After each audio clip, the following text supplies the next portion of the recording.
It's your girl, Valerie Mason Chase, and welcome to another episode of Marriage Beyond the Breach. Well, first of all, just let me say the Cookie Man is in mourning because his beloved New York Knicks lost Game 7 today. So maybe we'll have a moment of silence for the Cookie Man and the New York Knicks. Okay, that's enough.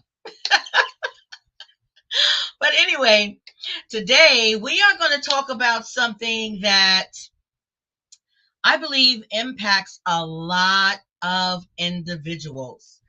A lot of us experience trauma and traumatic events in our lives. And it's something that I think is, hey, Jackie, hey, Nicole, thank you guys, that's being talked about a lot. And first of all, I just want to say in honor of Mental Health Awareness Month, is what we're going to be talking about today, is trauma. And I am really pleased, I'm overjoyed that mental health is a subject matter that is on the minds and hearts and in the mouths of so many people today. But here's the thing. Sometimes there is as much misinformation and misunderstanding surrounding the subject matter as there is information and understanding. So our goal is to shed some light, to educate, and to help and encourage, because sometimes individuals who may be struggling with mental health concerns may not have access to, or might be reluctant to access, some assistance or help or to get information. And maybe some of you have, hi Elder, good to see you.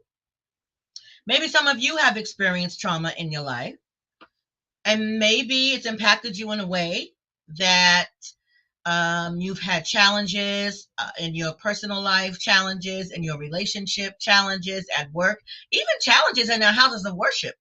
Because, church is a place where spiritually, not just spiritually, but also spiritually, physically, mentally, and emotional unwell people come for healing. Because God is a God who cares about all of who we are and not just our spiritual selves. So we're going to be talking about trauma today. Trauma in general, and also how it shows up in relationships and how it can have an impact on relationships. And I have a very, very, very special guest with us today. She's been here with us before, because you all know when we have someone on who is an excellent guest and who you all like as much as myself, it is always my goal to bring them back. And one of my former professors at Cairn University, yeah, there it goes again. I know your person, every week you're talking about this Cairn University. What's up with this Cairn University? Well, if you don't know, you better ask somebody. You can go to Cairn University. It's here in Pennsylvania. Look on the website, check it out. It is a faith-based school, and it was my honor to attend and graduate from there. And I had some amazing professors, and our guest today happens to have been one of them. I'm going to bring her on right now. None other than Dr. Ashlyn Jones. Hey, Dr. Ashlyn. Hi, Val. How are you this evening? I'm doing well. Thank you again for being here. And those of you who are watching live, just show some love for Dr. Ashlyn. Give her some kudos or shout outs. I know some of you who are on now were here the last time that Dr. Jones was here. So I have a whole lot that I want to unpack. So we're going to get started. And I always like to start at what I perceive is the beginning, and that's with defining or giving a definition. So, Dr. Jones, can you just briefly explain what trauma is and how it impacts the brain and behaviors? Sure. And if I forget one of those, please just let me know. Okay. So trauma is, and I'm going to talk broadly of trauma. There's a really specific definition of trauma. in the DSM that we use to diagnose. But I'm going to try to talk broadly about around what trauma is to kind of cast a bigger umbrella. So consider something traumatic or shaping in a certain way. And when we experience something that temporarily overwhelms our ability to cope. So overwhelming experience that often is, we're powerless in one way or another. So it impacts just immediately our ability to process, understand, and make sense of. That's how overwhelming the event is. And what happens in our brain when something like that happens is our brain is constantly trying to scan and keep us safe. And so when something happens that overwhelms us or scares us or shocks us, or we see something, or we're in danger, or we even see another person in danger, our brain connects to that and says that's a threat. We'll talk about triggers in a little bit, but it connects to something because it's saying that this didn't make me safe before. This might not be safe again. I've used the example of a car accident, right? So if you're in a car accident and your brain might connect in a really powerful way that cars are dangerous, or getting in a car is dangerous because it's trying to keep you safe. So that overwhelming experience does a lot of things really normally in the beginning. I'll talk about use the example of a car accident. So if you've ever been in a car accident, you know that the next time you get in the car, you're hypervigilant, you're watching, you're making sure you're buckled. That's really normal. Usually in around 6 weeks after something like that happened, a single incident trauma, you should feel like you can relax. You should see some of that hypervigilance receding. But for some people, that threat system stays really online. It doesn't kind of come back to normal or come back to calm. It stays alert. Maybe every time that threat is activated, it's the same level of getting ready to flee or fight or freeze.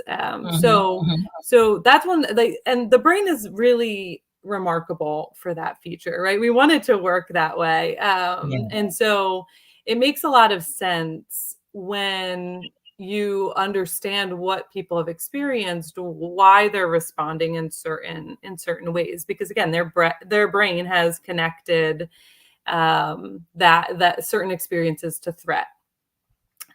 So that's in a very basic way. It's understanding our threat network in our brain and why it's designed the way that it is, and why it's immediately designed to respond and keep us safe. And so trauma behaviors, if you're looking at the DSM diagnosis, that is hypervigilance. That's like watching and waiting and seeing, and somebody that always has to be closest to the door. Always has to, is always constantly aware and scanning their surroundings, and so, but there's also just some emotional pieces about that. Often high anxiety, often, that alertness and that sense of I'm not completely safe. I'm not completely calm. And, often anger and depressive symptoms as well from an emotional standpoint that come along with some of those experiences.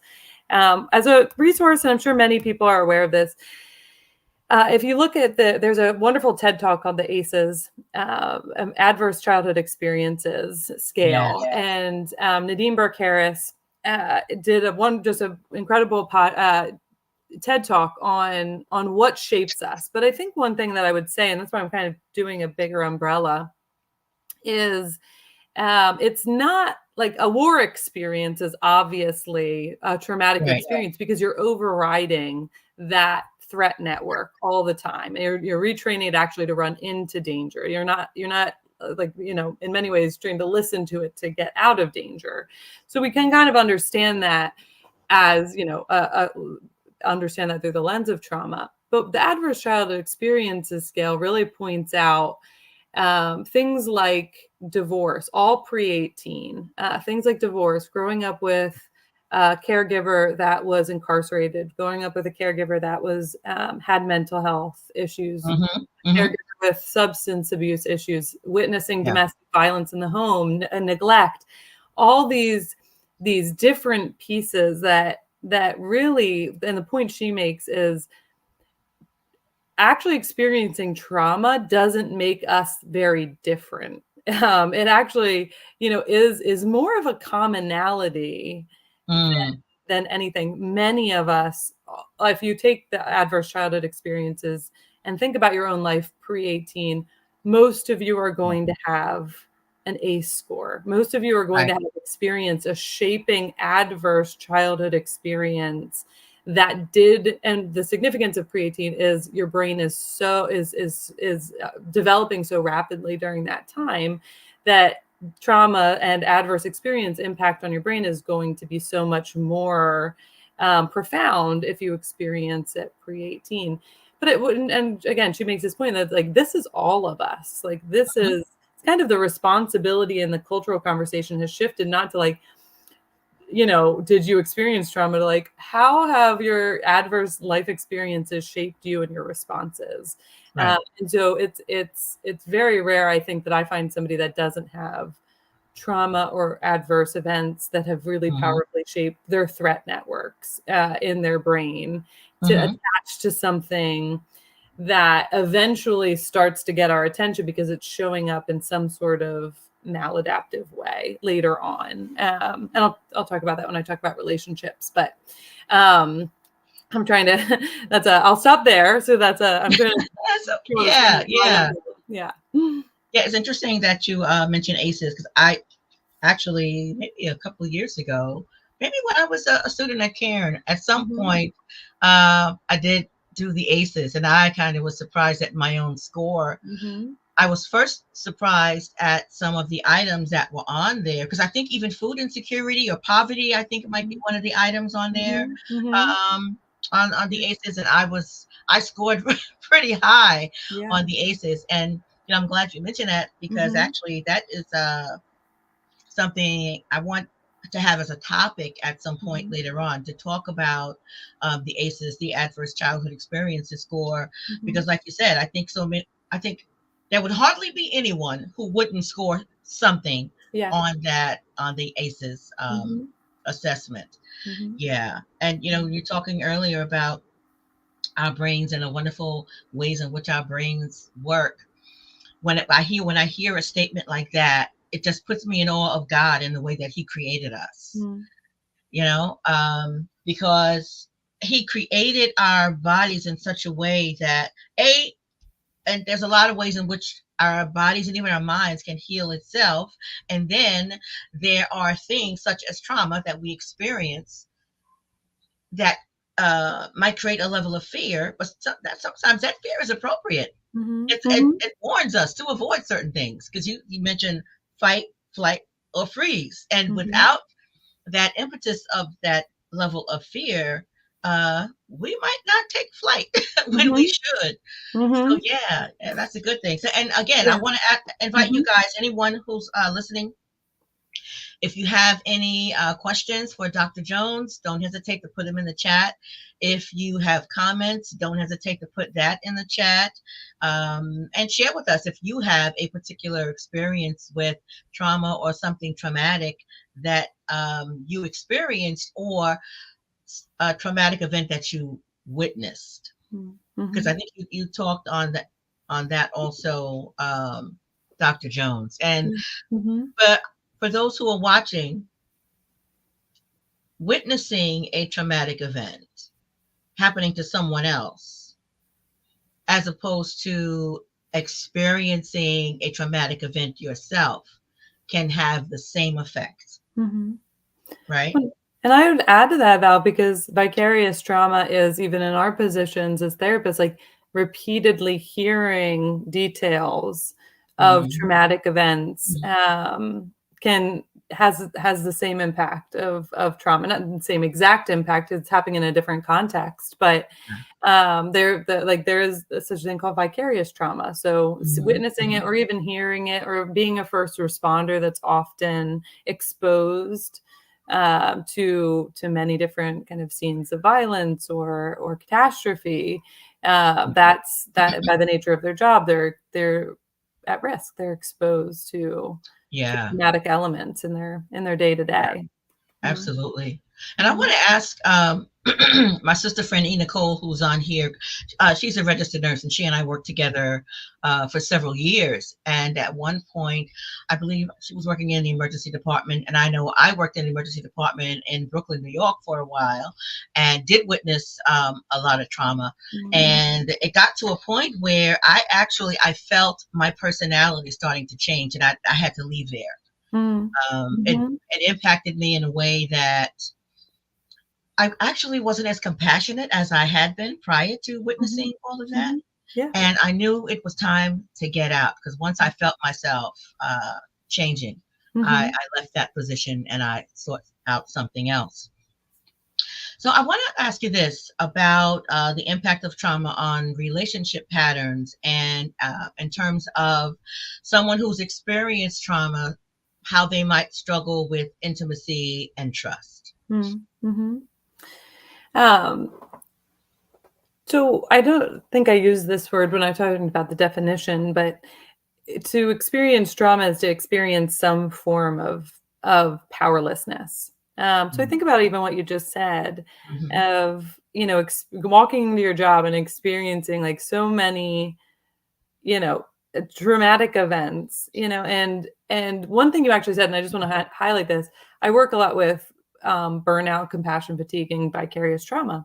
But that is one of the signs of vicarious trauma is an inability to empathize, numbing, and so that is a real shift that you see. And there's several others that kind of indicate that that our window of tolerance for some things are closing at, even as practitioners or people that are working around it. So I think that, being responsive to that, it's one of the things I would encourage anybody listening to, is to notice, really incline your ear to your partners if they're sharing shifts, because partners, families, they'll see some things before we can sometimes, and we have to be responsive to those shifts. And so I just wanted to kind of highlight that. I think that's really important, that you said that, and that we're paying attention and listening to ourselves.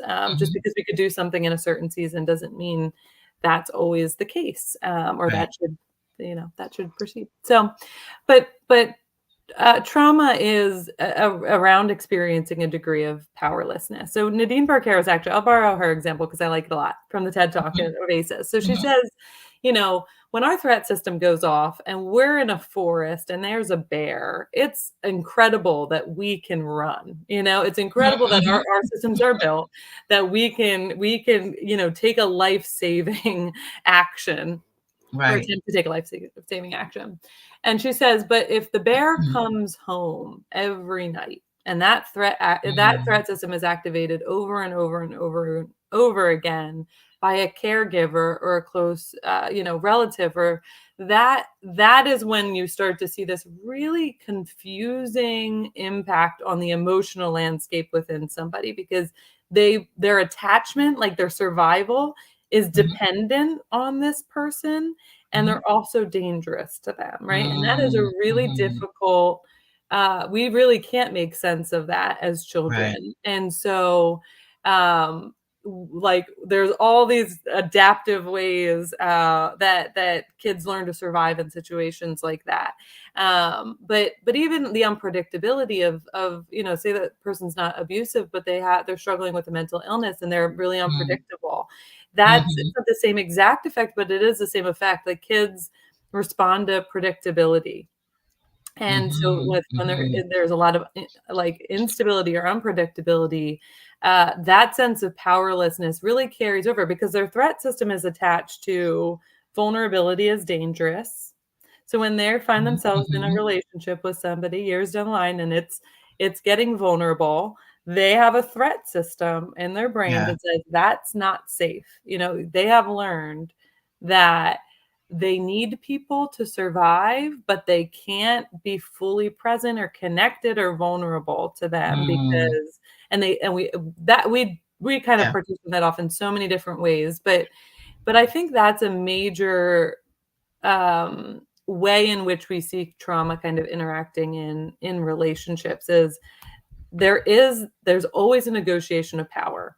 And a negotiation of when we like how we can stay in some sort of power and control. And you realize and I can empathize with how essential that is when like trauma has made you to feel and it's the reality powerless, for maybe one time, maybe 10 times, maybe countless times. But that it's going to shape that then like how do we keep ourselves safe? How do we keep ourselves out of threat? And that's when you start to see, I think, particularly behaviors and relationships kind of emerging is around some of that dilemma. Yeah, that's good. You used the word triggers earlier. So help us understand exactly what a trigger is and how might it show up in a trauma survivor's relationship. Well, trigger is a really common word now. And so what it's now kind of understood to be is anything that makes us feel emotional discomfort. And I think it's lost part of its effectiveness. Triggers really are things that powerfully like connect to the threat network. Something like a sound, an image, and the fear response. And the fear response happens well before our prefrontal cortex or our logical part of the brain. So before we can even call it a trigger, our body is responding to in the purest essence of a word, a trauma trigger. So we're fighting, we're freezing, we're yeah. And so that's something that I think now it's like, if I feel a strong emotional response, we call that a trigger. And, there's nothing I can do about kind of the cultural language around that. That's a very widespread. I think that's what you were saying in the beginning part. But I would say if we can identify that we're triggered, it's probably true that we're emotionally responding to something really powerfully. It's probably not true that like our whole threat system is activated because again, like that's why we survive. That's why we can make split-second decisions that help us survive. It's because our logical brain is offline and that really instinctual part of survive is in control. So if we're able to say, I think I'm triggered by something, we need to pay attention to that and be responsive to that, but it's not quite the same thing as a survival instinct being triggered.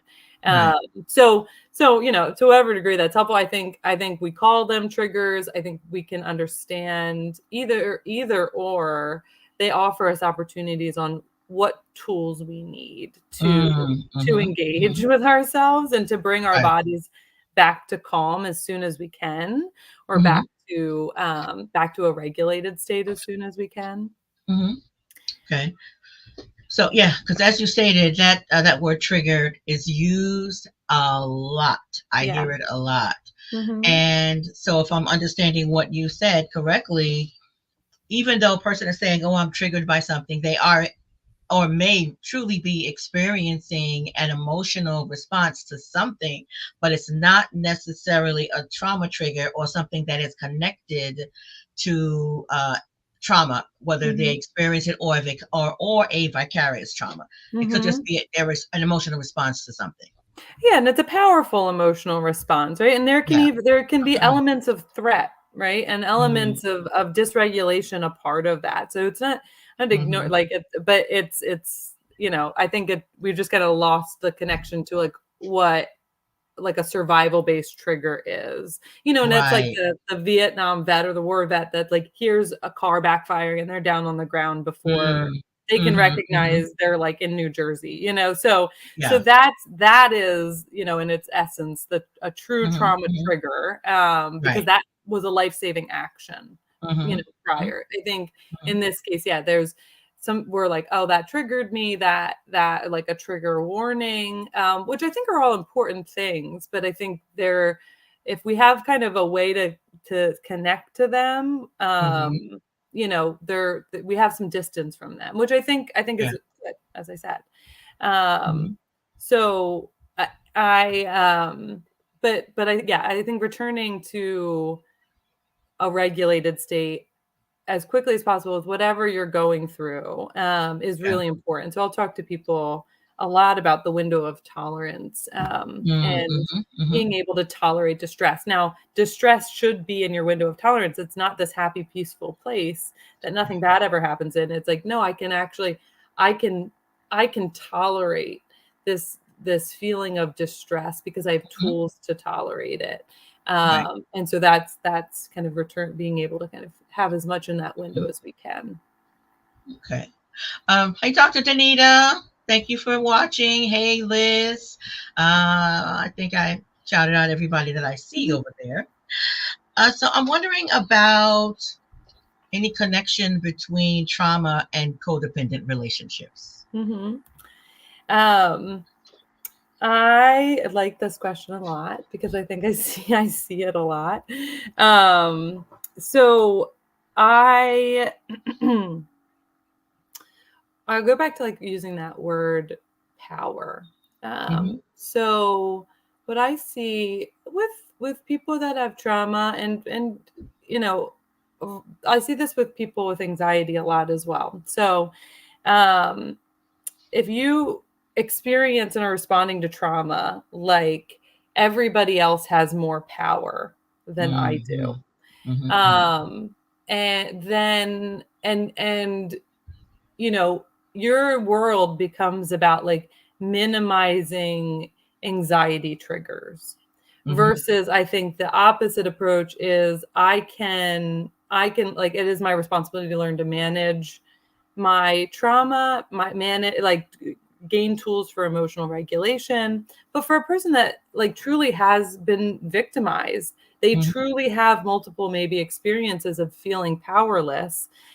They don't always operate in the world as if they have those choices, right? So when I see how this plays out in like a codependent relationship is they outsource anxiety management to their partners, right? So and their partners usually have kind of a corresponding belief system that if being needed is being worthy in relationships. So you can kind of see this interplay happening where I have no power. And I have needs that I need to get managed. And I meet this person that gets their worth fuel from meeting my needs, right? And so we create this symbiote, this system within our relationship where you get to feel worthy and I get to feel loved, you know? And so I think that's a really powerful emotional dynamic. And it's but I think where you kind of see sometimes this causing distress is honestly when the person that gets their worth from meeting needs, when they have a pressing need where they miss it, they don't perfectly align, they triggered their partner or they made their partner upset. And all of a sudden you have this like impasse here of like kind of a conflict of needs, right? So and I think that's what I see a lot and it happens in really kind of innocent ways. So it's not always a codependency necessarily, but that one partner is anxious or has a lot of stuff around their threat systems, and the other partner just tries to or like kind of slowly grows into this role of trying to avoid anything that makes them anxious. Right. And so their job becomes like removing elements of anxiety as much as they can. Because this person breaks down, devolves, can't handle it, like they feel, you know, and so like that's why I kind of call it outsourcing their anxiety management. They outsource it to their partner and their partner kind of feeds into that too. And so, I think it misses the opportunity for both to really grow. One, for the person that finds their worth in meeting needs to like actually have their needs met. to ask for Right. their needs to be met, and to ask for like a partnership in a certain way. And I think we have to really know where we end and another person begins. So I think people get really exhausted and burnt out and feel really alone when they've tried to outsource all their partner's anxiety, and never have them be triggered or never have them be, fearful. It just gets to be so much work, and it's really an impossible task. Yeah. So I think I always do come from a paradigm of appropriate responsibility on both on all parties' ends. Like, what is appropriate responsibility? What's appropriate grief? How do we move, you through powerlessness, to, feeling like you have real and effective choices in the world? And how do Yeah. we move partners away from seeing their role as I have to like basically be their emotional regulator? I think we really kind of lose something that's so powerful about attachment, because you just can't crawl into somebody's brain and do their work for them. Right. So we just kind of miss this opportunity to see and like really use how stabilizing and beautiful great secure attachment relationships can be, Yeah. when it's like we want the attachment relationship to do more work than it's meant to do. And that sounds that relationship that you described as one partner outsourcing their anxiety management on the other. I'm envisioning that this couple may initially think that this is a match made in heaven, because one has this need and the other one is filling it. But uh, given that it at its core is an unhealthy relationship, I'm envisioning it as a ticking time bomb. It may work for a while, but eventually something is really going to explode, and it most probably will be the one who has been so intent on trying to meet the needs of the other and manage that person's emotion rather than allowing them to manage their own. Yeah, and I've seen this play out a lot. Like, I think of like 4 examples, like of recent conversations where there is just a real breakdown of that. And I always say, and this I always say that isn't that all where we change? Like, we all go to therapy when something that we did that happens. breaks down, and we're like, that doesn't work anymore. There's like unintended consequences. So, Right, the relationship, yes, the ticking time. We're all ticking time bombs, right? But that is always the invitation to look at what we thought, and I think it's kind of where I have a lot of tenderness, because we all function for a reason. Like, there's always a reason we entered into something like that. And there's a lot of, I think, just like, we don't do it like with our eyes wide open, so there really is some powerful emotional reasons, I think, and they should be honored, and we should understand why. Like, well, where did this belief come from that you're worthy when you meet somebody's needs, or where did this come from that you're powerless? Like, so both are such tender places, I think, too, that need something, but they don't need what we've developed to fit them. So I think, I see so many therapeutic opportunities there. Okay. So talk about unresolved trauma. What does that mean? And how might it particularly manifest in the midst of conflict or arguments with the couple? When I was considering that question, I think I always see our signs in emotional dysregulation. So and attachment behavior. So I think those are our 2 signs that like our biggest signs that there's some stuff to process there. Right.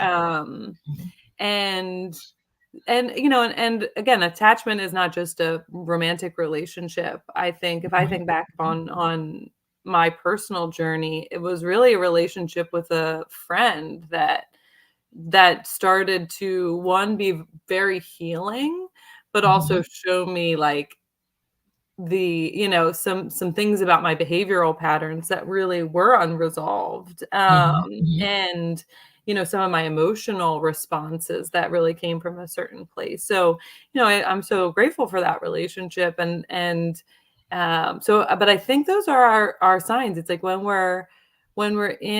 we have opportunities for safe connection and we see what gets in our way of really trusting them. I think when we see our responses to things like grief and anger, and how dysregulating some experiences can be where, on the offset, they may look really small, but they could trigger some responses that are really difficult to calm down. It's difficult to not have to go numb or not have to go, self-harm or, engage in a certain behavior. So I think those emotional dysregulation pieces are really important signals, as well as our behaviors and attachment relationships. I think more safe ones, again, because I think that it's not unsafe ones. Those are really like, well, we should be protective, and unsafe ones. Why are we being protective and safe ones? And I think that's like, oh, there's probably something there that doesn't allow me to like fully engage with that. And so I think that's a big piece of it. Val, can I didn't ask you this before. Can I share a story about you actually in grief and trauma? Okay. Oh, sure. Go ahead. And I was thinking about it the last time I was on, and so this, I in grief and trauma class that we were in. I remember, and I just remember this so well. It's around emotional regulation. So I came from, I know we'll talk about modalities in a minute. I came from a very cognitive background. And I've moved now from a cognitive background. I still appreciate my cognitive background, but more into like the somatic pieces. But I was starting the somatic pieces like in that class. And I remember us reading a victim impact statement. And I had the class do grounding before and after. And you asked me this, and it's such a good question. It kind of ties into the emotional regulation piece. You said, why, if it didn't happen to us, do we need to ground after reading this, right? And I think one piece is that, like, again, it's going back to the vicarious trauma. It's going back to like any piece of something that we carry has a potential to dysregulate, right? And so I think even probably like from that class and through your work, also realize what I had to realize as well, that I'd kind of grit my teeth against feeling like, why am I crying at somebody else's story? Or why is this happening? Why is this touching? Instead of like the curious approach, but the sense of like, no, it's actually still an opportunity to regulate, or at least recognize like, where is this landing with me? And so that, how much more in our personal lives or our interpersonal relationships do we see an opportunity or need to regulate? But certainly, even when we're absorbing stories or all of a sudden running across images of children, in wartime situations that are just like, we don't know where to sort them or how to put them, right? But I remember that question from you. And so it's so cool that we're having this conversation now. I was always asking a whole lot of questions. And guess what? I still do. Yeah, look at you. This makes sense. Oh my goodness. Hey, Miss Holly, good to see you. So, what about therapy for couples? How can therapy help couples to understand the role of trauma in their relationship and ally start the healing process? Yeah. Well, like I'll go back to that will be actually one of the indicators that there is unresolved trauma, or a way in which old scripts are coming up into a new relationship. So scripts around vulnerability, or I'll call them scripts sometimes, I'll call them threat networks, but really experiences around need and dependence and vulnerability and having a voice. Huge themes that you see play out in couples counseling that start to make you wonder, like, what is this person's shaping story? Now, usually with couples counseling, it's, the history kind of comes out in a certain way that is not the same as individual, because you're balancing two people and what shaped them and how they're interacting and their dynamic now. But usually their dynamic now is so pressing to them. It's like sometimes it's like you have to kind of refer out so they can do individual work. But I think again, I think that relationships are such a powerful tool to show us how we're operating and show us where we get stuck. And show us when we kind of revert to a younger state or an old kind of unresolved, reaction to conflict. So I'll have people that have really strong beliefs around conflict, and they'll avoid conflict because conflict is so scary to them. But they really also then experience some profound disconnection from their partner, and that's like they might be coming for, but it's such a conflict internally because they also can't say what's real, or they risk conflict, which that's their threat network is connected to conflict, is never good. Conflict ends in even more disconnection or more pain, or so you, like, as we're listening to stories, I think you see the dynamic. And it's really a quick way. I love couples counseling. I do too. I love it. I could, I have a lot of fun with it. But that is, I think you can almost see it actually more quickly. And because you're also in a certain you're in a very different dynamic as the therapist than in some ways you are as an individual, because you witness the dynamic and you're also kind of part in a way of this dynamic that's unfolding in front of you. And so you're getting some, data around how somebody trusts and how somebody is vulnerable really quickly, I think, in that scenario. So they're wonderful mirrors. I say it all the time. Like, relationships are mirrors. And, can we look into them and, and see something about ourselves? And that takes so much humility, and it really, but they're incredible opportunities to grow.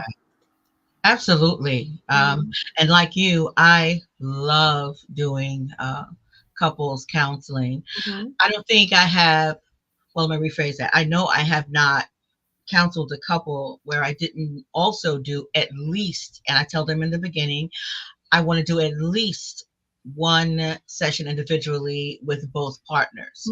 Sometimes it turns out being more than that, or if they don't have to have the individual with me, but I very often end up recommending that one or both engage in some individual counseling as well. And in terms of relationships being a mirror, that is so true. And if we really want to see ourselves, and we're ready to do that. Early in me and my husband's marriage, we went to couples counseling. And from my perspective, it was all about him and what he was doing wrong. And I wanted the therapist to fix him. And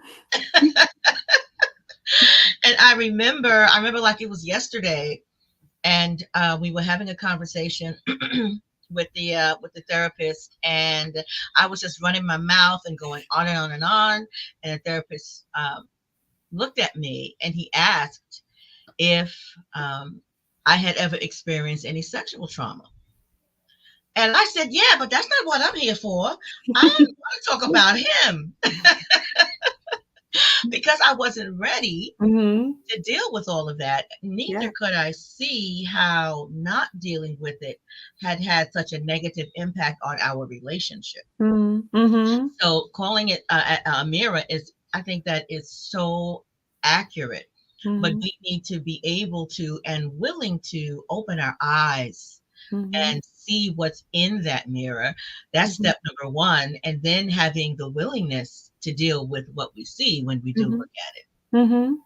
Well, and I would even say, like, going back to the codependence, like, sometimes people don't choose to hold up the mirror to their partners. So like, so some do, and some are like, look, this is like, ow, this is painful. Or like, they're like, I don't, this is how this impacts me. But other people really actually tuck away that mirror, and don't challenge or move into like a loving challenge. I would say I want a loving challenge. It's not always perfect, but so I think there is a sense like we're all in a relationship with the mirror in some way of like holding it up.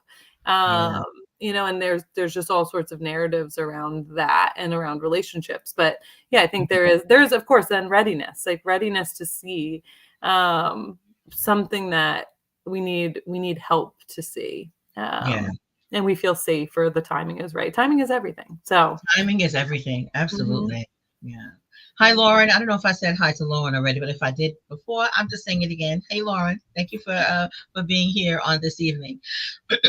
So there are two particular therapeutic modalities utilized for trauma. That's EMDR and IFS, or internal family systems. Hey, Nene. Oh, my daughter-in-law. Hey, baby. How you doing? So if you can just familiarize or summarize those two, and how do they differ from traditional talk therapy? Well, I'll start with EMDR, eye movement desensitization, and reprocessing therapy. So that is, a traditional approach. You had a question in there like about desensitizing trauma, right? So like even that term desensitizing trauma or trauma responses, that really does come out of a cognitive framework. And so cognitive behavioral frameworks around trauma, and I won't discount them. They're therapeutically viable. There's evidence that they work for certain people. And EMDR is also evidence-based and has shown to be effective. So it's not one is less than the other. They're really, I've really seen them kind of merge. But EMDR really is not a cognitive approach. It's really a it's a way to neurologically reprocess. So what it does is it activates a threat network or a belief network using specific memories that you already have. And you'll pick a memory, or you'll pick an experience that has some level of distress to it. You'll identify what the belief is around that and what you'd rather believe instead. And you use that to kind of measure, like, what do I really, how true do I believe this positive cognition is? And you use a method that keeps one foot in the present and one foot in the past. So when you activate that memory, you're doing something called dual attention stimulus. So that could mean you're tapping on your legs. That could mean you're holding tappers. That could mean you're doing the eye movement, which is what is named after. It's the original kind of dual attention stimulus that was used is rapid eye movement. So you're following a therapist's hand or a light bar. And it's pretty quick as you're activating this memory. And what it does is it's meant to really mimic actually what happens when we sleep. So they think that this processing works is that, rapid eye movement when you're asleep, as your brain is processing information, it replicates what that is doing. And it's not, I have an example if you don't mind, because it sounds like I found like when I'm trying to describe it and you don't like it how it's different from cognitive. So if you don't mind, I can share an example. Yeah, go ahead. Absolutely. Yeah. It is my example. But so I've been to therapy in the past for, my relationships. And one in particular, a relationship with a parent came up in my EMDR training. And if I was to tell you the story of the distressing event, it was kind of recent. They said, don't pick something like too big. But I would tell you my cognitive story of it, because I've worked through a good portion of it. So when I activated it and went in to use eye movements, what was really first surprising to me and really showed me the difference was that it was very different than my cognitive story. I would have told you I felt I was aggravated. Even when I chose it, I was like, oh, like, I can't believe this person is doing this again. It was kind of that type of thing. Right when I started to do the eye movement, that wasn't it wasn't anger, it was sadness. Like that I connect, like my brain connected to the experience of sadness because that was also a part of it. But if I was telling you about it, Val, like I was telling the story from my cognitive brain, like my logical part and my storytelling part, I would tell you a different story than what came out of this experience. So and you know, I've done so much work, I kind of know the difference. So when I went into it and I connected to sadness, and then I was like kind of moving, you go back in and out so that you do the eye movements or the dual attention stimulus for about 20 seconds and then come back and briefly say what you notice, then re-enter to really allow your neural network to reprocess what's happened. So it's really letting your brain tell you how it's made connections to certain things. And it just allows your brain to make those connections and make them known to you. It's already done them. It's already created this neural pathway. But it's this way to reprocess the neural pathway that's been created around these experiences. So when I first connected to sadness, and then I went back in and I connected to some level of acceptance of this person and who they were. What was most surprising to me as I moved through was that the last time I went into the eye movement, I connected to love.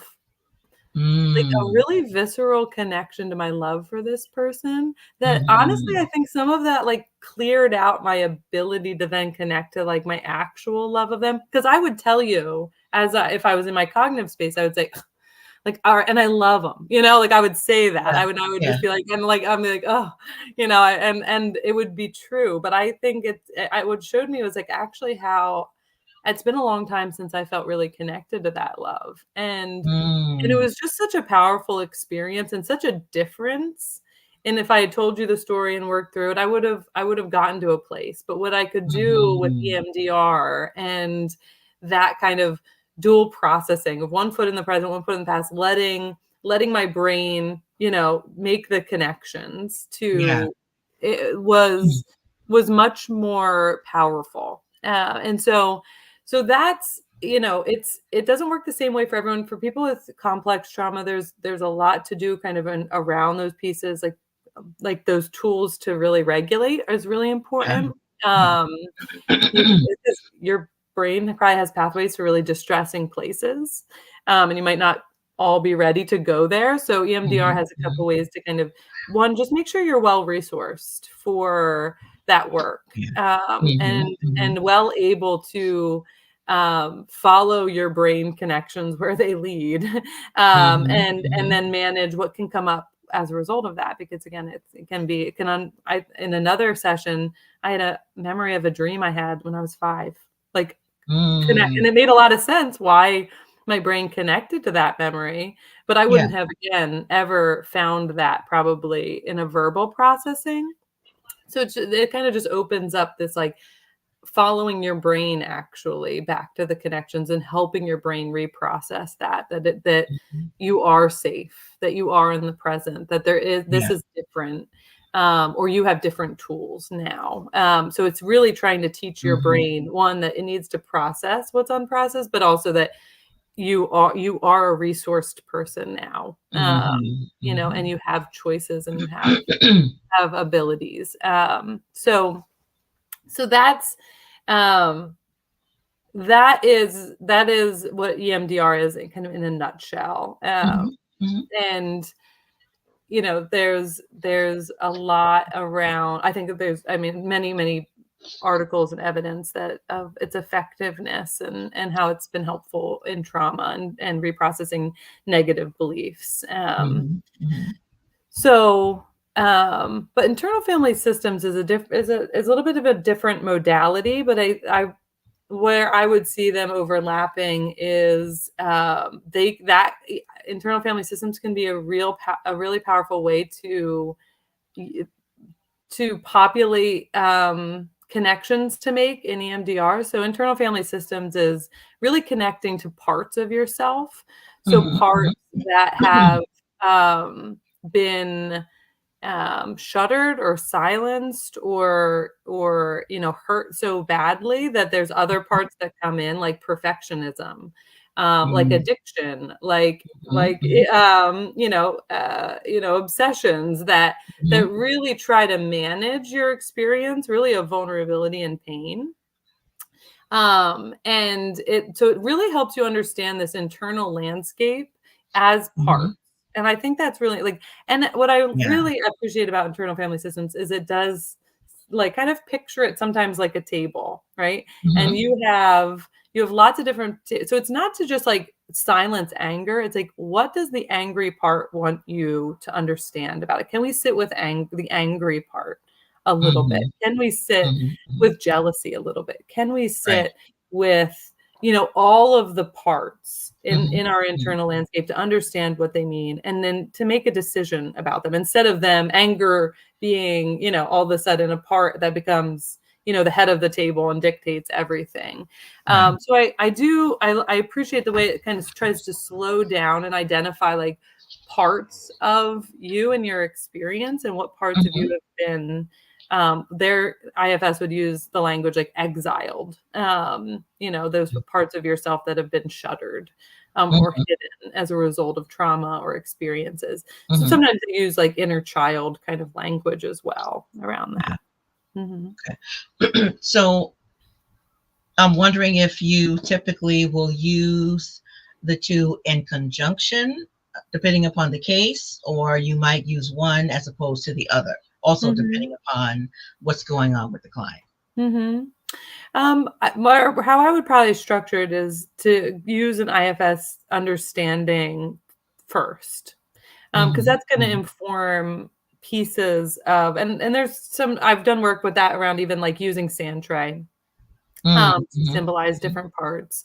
But you can also language them and connect, right? So, but there are going to be some parts that are more difficult to connect with that might then translate to using EMDR processing to understand those experiences or those memories or those beliefs that make it really hard to access those different parts of yourself.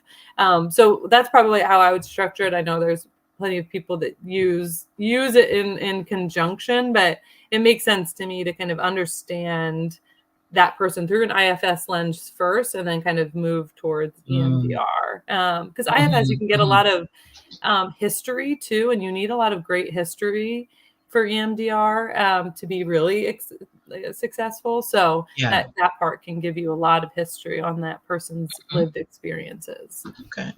You mentioned sand tray. For the listeners who are not familiar with that, could you explain what sand tray is? Yeah. So sand tray is, this is another part. I was so cognitive. I was always asking questions, and I found that wasn't always helpful. So sand tray is a modality that allows you to use literally a tray of sand and symbols. So I have toys, I have figures, I have I just went through them today, actually. I have so much stuff that you basically lay out, and you can choose. So there's different prompts, but if I was using an IFS prompt, I would do parts of yourself.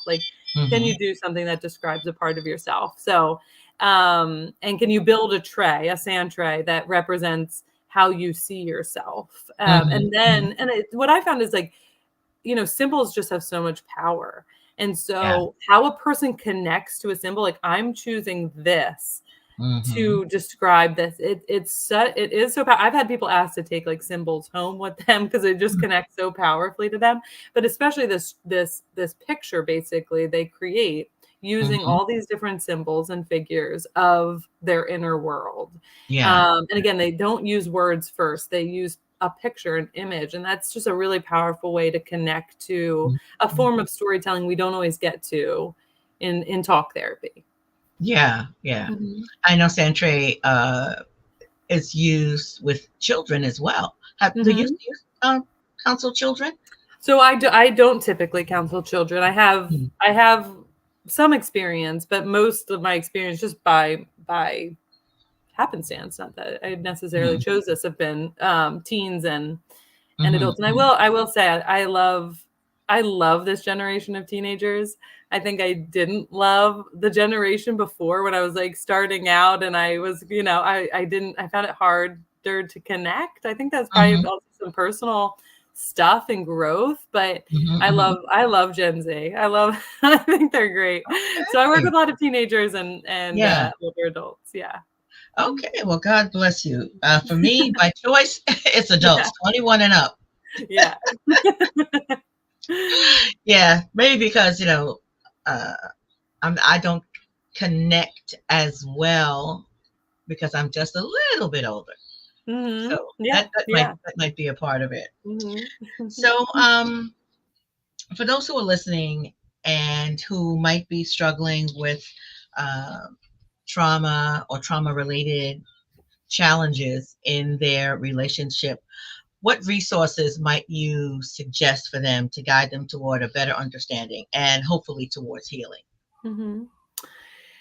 I think, and I'm going to say therapy, social media resources, like that is so much more now a part of our landscape and access to information.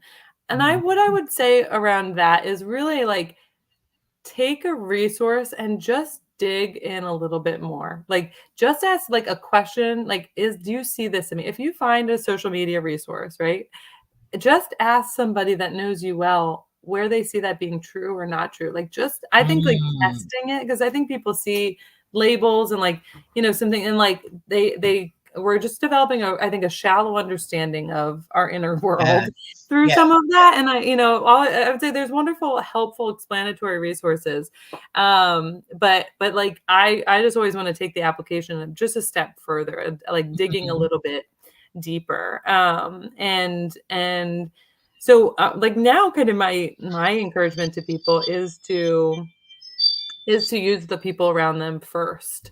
How have you been impacted by our relationship, Mhm, for mhm, positive or negative, and be willing to really take the feedback, not in whole, but really kind of understand it and chew on it and let that direct your outside research. Like there are so many resources, there are, yeah. but the most valuable ones are our connections. Uh, Mhm, mhm, and that's mhm, that I mhm. want to see and form more than, a link or, something you see on YouTube or something you see, Yeah. on Instagram, or TikTok. I think I want that to, be used to push us closer together and, more Mhm, interested mhm. in how we're actually operating in our Yeah. lives. Um, so yeah, but I think therapy, and again, I would say therapy is a tool, so it isn't for everybody at all times. Mhm, So mhm. there is a readiness to using a therapy tool that I think is really important to evaluate as well. So, Yeah. mm, I would definitely agree with that. And, like you said, there is a lot on Instagram, there's a lot on TikTok, these mhm, little bites of information that I'm just going to say it. A lot of times have to be taken with a grain of salt. mhm, mhm, Because everybody in your life is not a narcissist. Okay. mhm. Because that's the thing now is Yeah, yeah. narcissism.